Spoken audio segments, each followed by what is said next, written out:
اعوذ باللہ من الشیطان الرجیم بسم اللہ الرحمن الرحیم۔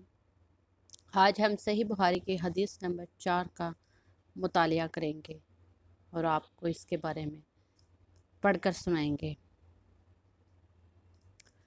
آپ صلی اللہ علیہ وآلہ وسلم نے وحی کے رک جانے کے زمانے کے حالات بیان کرتے ہوئے فرمایا کہ میں ایک روز میں چلا جا رہا تھا کہ اچانک میں نے آسمان کی طرف ایک آواز سنی اور میں نے اپنا سر آسمان کی طرف اٹھایا۔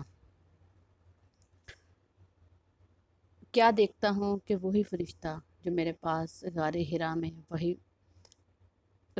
میں آیا تھا، اور وہ آسمان و زمین کے بیچ میں ایک کرسی پر بیٹھا ہوا ہے، اور میں اس سے ڈر گیا اور گھر آ کر میں نے پھر کمبل اوڑھنے کی خواہش ظاہر کی، اور اس وقت اللہ پاک کی طرف سے یہ آیت نازل ہوئی: یا ایھا المدثر قم فانذر وربک فکبر وثیابک فطہر والرجز فاہجر۔ اور یہ آیت نازل ہوئی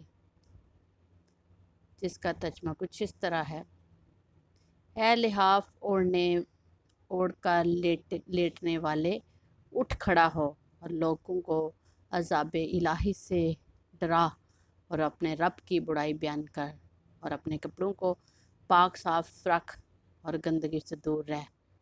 اس کے بعد وہی تیزی کے ساتھ در پہ آنے لگی۔ یہ تھا حدیث نمبر 4 صحیح بخاری کی، جس کو ہم نے بیان کیا۔ کومنٹ ضرور کیجیے گا، سبسکرائب کیجیے گا میرے چینل کو، اور دعاؤں میں یاد رکھیے گا۔ اللہ حافظ۔